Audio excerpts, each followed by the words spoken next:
हाँ जी वीर जी की हाल चाल है। मौसम घैंट हो रहा पूरा। हुण लग्या गड्डी धोण।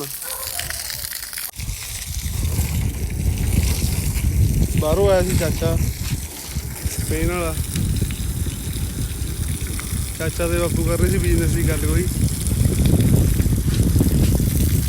कहंदे उरे पंप लाउणा।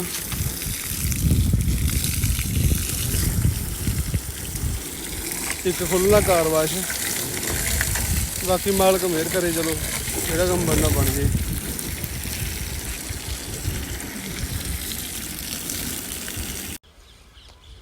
तो वधिया धोएगी गड्डी। चलो कम सारू ही आ। फार्म का व्यू देखो जी।